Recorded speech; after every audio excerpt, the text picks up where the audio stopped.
All right, so this is Ted Theodoropoulos and Joy Heath Rush, CEO of ILTACON. And Joy, first of all, thank you for joining us again. I'm delighted. I spend a lot of time eating bonbons with my feet up this week, so this was easy to do. Oh, okay. Yeah, I'm sure that's what you were doing, just relaxing. This is such a massive event. So this year, I heard the number is over 4,000. As of this morning, because we still have people registering for day passes, it was over 4,200 as of this morning. 4,200. So what was the previous record? Just under 4,000. Okay. But one of the numbers I look at the most is full week member registration. Right. We were at 1,882. Previous record was just under 1,400. Okay. So, I mean, that's 15, 20% increase. Mm-hmm. That's significant. It really is. How has that affected the dynamic of the, do you think, the additional? We don't have enough T-shirts. And can I say, can I say that? I think it improves it, to be honest. I mean, people come for the education. If the education isn't good, there's no reason to be here. Yeah. But they meet then people. There's more people for them to meet. We have people from 34 countries here. I know. And that allows them to continue the conversation, not only here on the property, but after the fact, wherever they go back to. Yeah. I had a young lady reach out to me. She works for Denton's. She's in Poland. Mm-hmm. Her name's Monica, total sweetheart, and just said, hey, it's going to be my first time in America and my first ILTACON. Like, is there, so I had a call with her and just kind of set some expectations. And I ran into her. She was eternally grateful. She's having a blast. But what an experience. First time in America. You're in Nashville, which is amazing and very at the heart very of American. Americana. And you're at, the biggest ILTACON that we've ever had. So I agree with you. The diversity of folks that we have here is a real asset. And the vibe of happiness is one of the things I love. Yeah. People are having a great time. As I always say, Ted, you've heard me say this for years, there is nothing more fun at work than talking shop with smart people. Right. It just isn't. You know what? And it's really hard to be in a bad mood in Nashville. There is that. Because there's the music playing all the time and people have enjoyed going down to Broadway. Yep. Our business partners have really rolled out the red carpet. We've had so many events, breakfasts and happy hours and concerts. I mean, all kinds of experiences. And it is just fantastic. Yeah. I mean, and the bar is so high here in terms of entertainment value. Just the guy playing in the lobby, sounds like he should be next door at the Grand Ole Opry. Yeah. You betcha. All right. So content-wise, we put together, as you know, like the KM&I guide, Insider's Guide, which was a huge hit. And I think we're going to continue to do it if you guys are okay with that. You betcha. And we curated all the sessions that we thought were most relevant for the KM&I group. And we had some interesting insights while we were doing that. One was we looked at, actually Doug Austin did this first. He ran the sessions through a word cloud. AI and data were number one. That is no surprise. It's a popular topic and they're very much related. Yes, absolutely. Right. So how much do you feel like this is a spike? Like we didn't do this last year, so I don't have a sense of how much growth there was in AI and data in terms of topics, but has this been a huge growth from year to year or no? Certainly we've seen trending up on the data side. Yeah. A few years ago, data science was a new thing, right? Now it's standard, but people want to talk about it. But it's more in context. I mean, I think when we first started talking about data science a lot, it was more in the abstract. Right. Like, do you have a data scientist? If so, what are they doing? What data are they looking for? Now it's a well-established function, but it's how do we ready our data for a small language model, large language model, for, because it's garbage in, garbage out, right? Right. So they're trying to figure out now how it applies. And one of the things I have seen, this time last year, we had a lot of sessions, and I think we might have talked about this in the previous podcast, is there were a lot of should we. Should Yeah. we? And this year it's we did, and this is how it worked. Right. How do we? What do you have to do first? What are the steps for adoption? The other thing for the KM&I front, I think, in terms of people attending, the number of people with innovation in their title is probably 10 times what it was 2 years ago, certainly. Yeah. And we're increasingly seeing KM and innovation combined. And in fact, we had a conversation yesterday about who had brought on a chief artificial intelligence officer. Yep. And if so, where did they report? Yep. Did they report to the COO? Did they report to the head of innovation, the CIO? There's no organizational cookie cutter yet. Yes. And people are talking about what works and what doesn't. I have been talking about these exact topics for the past year. So I don't know if you saw it on LinkedIn, but I did an interesting analysis. Did you see the 10 years of innovation? Yes. Yep. Okay. So 2016, I went through the ILTA roster, and for full disclosure, the ILTA roster does not include everyone that the vendors get, right? Some Right. people opt out. Right. And the rules maybe have evolved over the California last 10 years. privacy turned a lot of things on its head. Yeah. So this is not necessarily 100% accurate, but it gives a general sense. So in 2014, there were 16 people with the word innovation in their title. 16. Today, there are over 300. That's what I'm So that's talking a about. 2,000% increase. Now, one of the things that we joke about a lot on my podcast is the concept of innovation theater, right? So clients' expectations are that law firms are doing what they need to do to stay innovative, productive, and efficient. And just honestly, the legal industry has not done a great job historically investing and embrace change and innovation. And they're feeling the pressure and they're handling it different ways. There's a ton of real innovation work going on in legal. Don't get me wrong. There's also a lot of like, hey, let's throw a innovation in a CKO title and figure it out later. But what is your sense of just the actual, not the growth of how many titles, but true innovation work that's taking place in law firms? I think it's been happening all along, in different places. Now we've just carved it out, Right. I think the big conversation is in some organizations, innovation is squarely about people, process, technology internally. In some organizations, it's purely a client-facing function. Yeah. That's a really different philosophy. But what the people who are client-facing are finding out is they can learn a lot by doing internal projects first. Yes. And so I think that they're trying to make sure that innovation is real and not innovation theater. Yeah.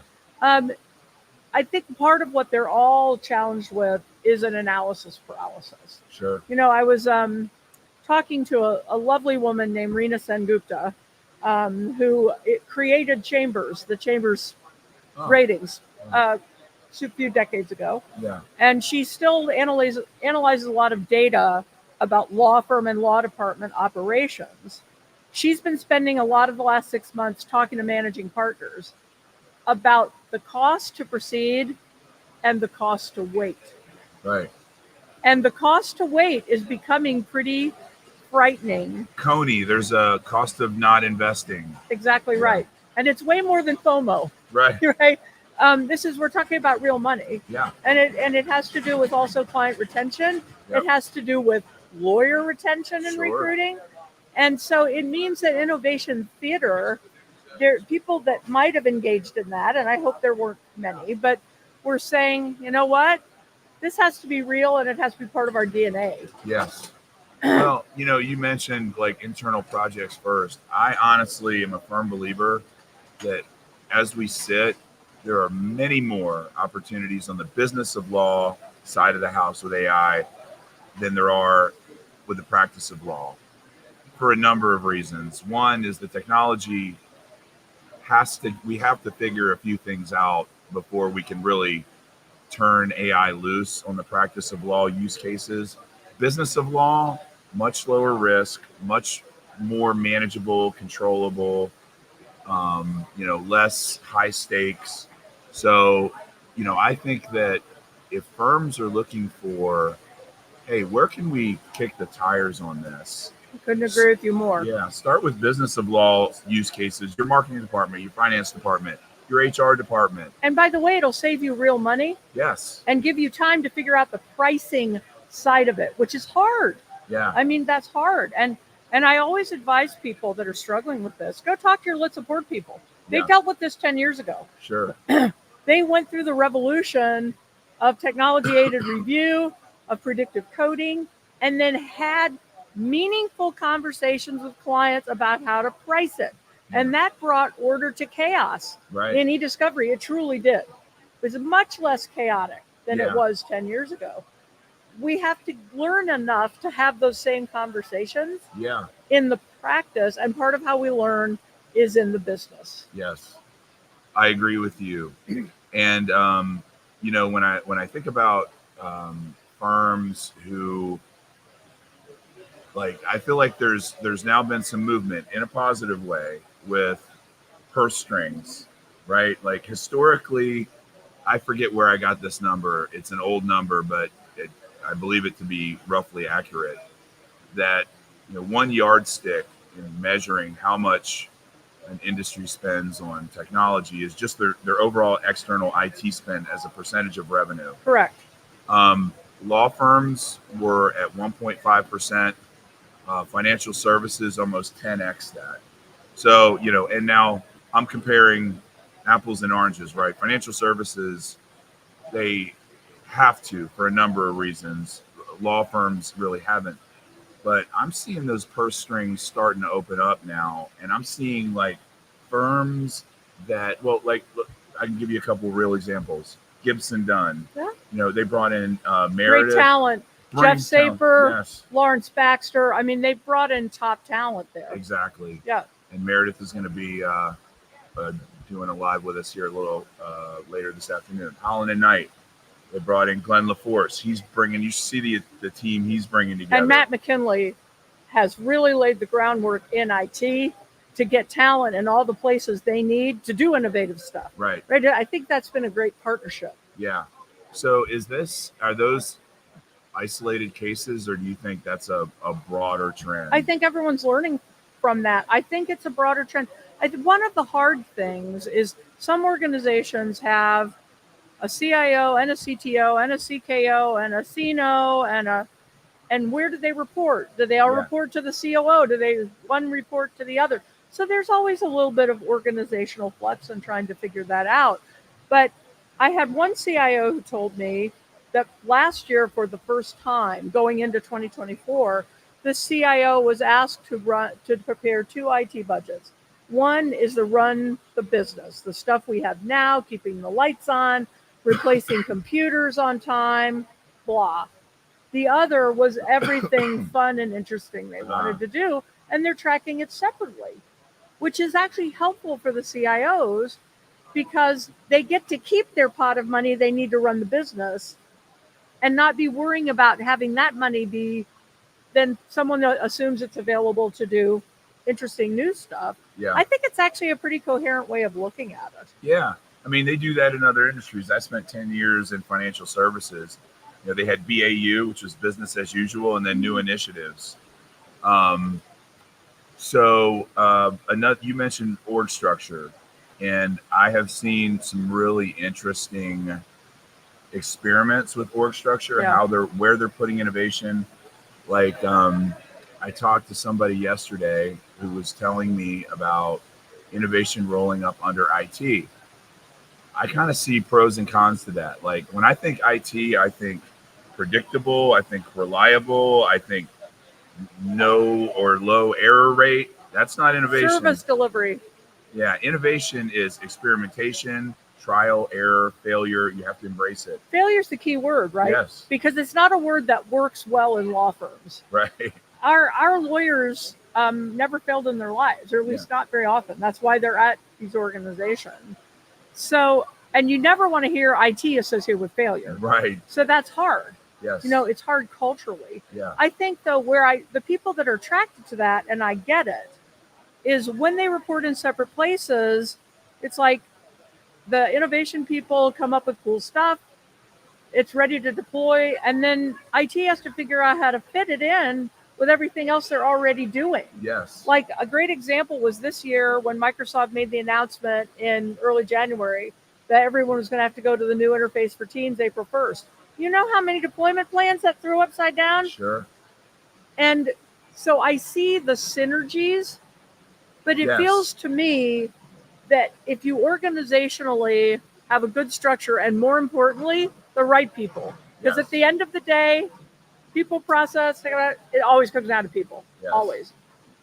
People who are willing to be in a team and understand the role each one of them plays, organization. One other thing organizationally that I think firms in the US should look at. Outside the US, it's very common for the innovation person to be embedded in the practice. Yes. And they're usually someone who has been a practicing lawyer. Right. And you often see heads of innovation in areas, like the head of innovation for M&A, the head of innovation for litigation. I'm not saying American firms should adopt that. I'm saying they should look at it, try to understand why it's happening, and what that means for their success rate. Yeah. How much of the content and the focus of ILTACON is centered around, innovation, which is now a very emerging area within law firm org structures, KM, IT, security? Like, do you guys have like a target ratio? I know you guys do a lot of planning. Yeah. I would say we used to do that. Yeah. We do it less so than we did, because we work off of session idea submissions. We got 400 and something this year. I gave you like 8, so I think they all got picked too, because they were great. And they go through and say, oh, well, these 3 are kind of similar. We're going to smoosh those together and make one session out of it. But they look at, do we have too many sessions like this? They tend to look at it, Ted, more from people perspective. Yeah. Who is attending ILTACON traditionally? Who would we like to attend? What content will appeal to them, will help them do their job? Right. There has been a running joke this year that any session that doesn't have at least one slide that just has the letters A and I on it, it's like almost is a requirement. But there's the trainers roundtable. There's using chatbots to support your help desk. Yeah. I mean, there's still meat and potatoes, run IT better in a creative way types of sessions. And I think it very much goes by what the members are asking for. But one of the interesting things we do is we reserve X number of slots. I think this year it was 6 for what we call just in time. Because this planning begins in November. Yeah. And things come up. True. 2 weeks ahead, 3 weeks ahead. I bet like the CrowdStrike incident probably had some really people thinking about change management a little differently. You betcha. And those are the kind of things then the group says, what's hot that we need to address and slip into the agenda. Yeah. So there's that too. I just thought about this. You said everything has to have an AI in it. Even ILTA has an AI. You know what? We've been laughing a lot about that. Yeah. And we had a lot of fun with we did an event in Milan this year. It was our first time there. Yeah. And it was Italia. Like, if you could think about Italy and ILTA kind of. Oh, yeah. It was clever. I'm not sure any of us really figured out how to pronounce it. Okay. But it looked clever when it was printed. Well, and I heard you guys had some decent attendance. We did, and the content was great. Yeah. We also did an event in Costa Rica this year at the largest law firm, supported by the largest law firm in Central America. Yeah. And we held it at the Law Society, Bar Association of Costa Rica, and they were delighted to welcome us to bring that kind of programming to that region. Was that an experiment, or is that something we're going to continue? Well, let's just say that Bernardo Vanderlaat, I'm putting you on the spot, who helped us coordinate that this year, stopped me in the hall this morning going, wait till you hear the great ideas we have for next year. Okay. Well, that's good. Nashville's great, but Costa Rica sounds cool, right? Yeah, I'm trying to think if we've got any. We've talked to some South American folks. ILTA for us, we jokingly call it our Super Bowl. I told my husband, given the time of year it was, this is my Olympics. Yeah, You have to understand this is my Olympics. yeah.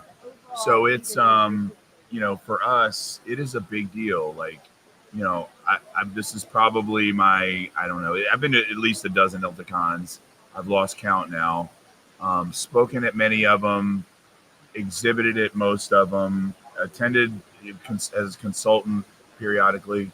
One thing as vendors that we miss, which I don't like, is we don't get to spend enough time in the sessions because you guys give us access, but we're just so busy the whole time. So I missed both keynotes. I heard they're really good.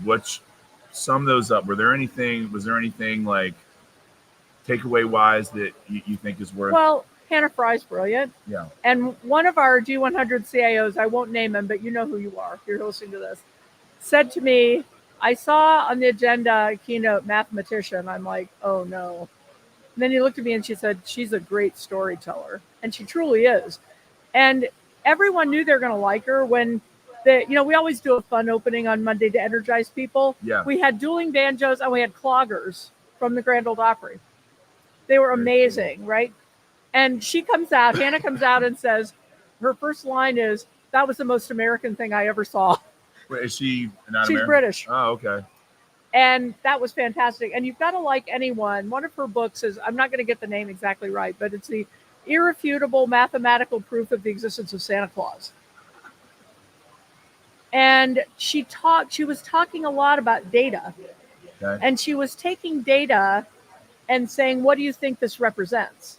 And then you were surprised by what it actually did represent. And she made great points about it's not just the data you look at, it's what the data says that isn't there. Sure. And that to me was profound and so important now because as we started out this conversation, data's kind of everything. Yep. Jeff, who was our keynote today, and for any of you who have watched our safety and security videos, he produced those for us because we want to be the gold standard of running safe and secure events. He talked about a couple things. One, that the bad guys are smart and they're not playing by our rules.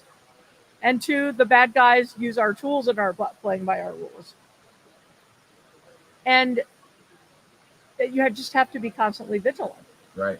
He also talked about how much social engineering there still is. Mm-hmm. Yes. That people get in by telling a good story. Yeah. So I thought that was interesting that storytelling came across in both sessions in a different context. It tells you the importance of that skill. Well, in mathematics, people may not think it's as relevant. LLMs are all mathematics. That's right. Right. Yes, the vectorization of language. You're essentially math tells you what the next word is. Exactly. Right. So it is relevant. What about any other things that have stood out as part of the conference? Like, one, my volunteer role in the business partner committee has been great. I've really enjoyed it. I've learned a lot. One of the things I've learned is that 90% of ILTA-ins will never make it to ILTACON. That's right. And, this is really to help make them feel like they're here. What other key observations, sessions that you've seen or been a part of, or vendors, to wrap up, what has stood out this year? Well, in terms of sessions, again, the practical aspects of doing an AI project has got to me to stand out in so many ways because it also is sparking so many conversations. Yeah. I mean, I hear this, and my first ILTACON was 1995. Yeah. I was only 10. They had to have a special I wasn't born yet. There you go. Okay. We got it. But it always happens that someone will come up after the session and say, hey, you asked a great question.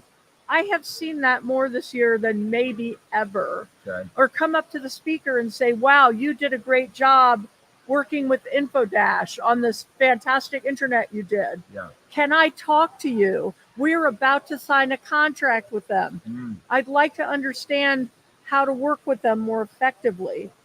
Those are true deep ILTA conversations in my view. Yeah. Well, it's been a huge success. Nashville is my favorite venue. It is. Yeah. I mean, there's pros and cons to it, but the only I'll be honest, the only con is we have fewer choices to host events than like DC, where you've got. But other than that, I love everything about it. So great job. I know how much work this is for everyone. I've got many good friends that spend their time making this a success. So thank you for all you do, and thank you for joining me for a conversation here today. Thank you for your support. Thank you for your volunteerism. Folks, if you're listening and you haven't volunteered, it takes the experience to a whole nother level. I started as a volunteer. I can tell you it does. Yeah. My only complaint about this year is I've had to spend so much time on the roof of the Gaylord trying to build more hotel rooms. Ted, I couldn't do it fast enough. Yeah, I know, it's true. It's been a packed house. Yep. But it's been a great success. Well, thanks for joining, Joy. It's always a pleasure. Absolutely. Thank you. All righty.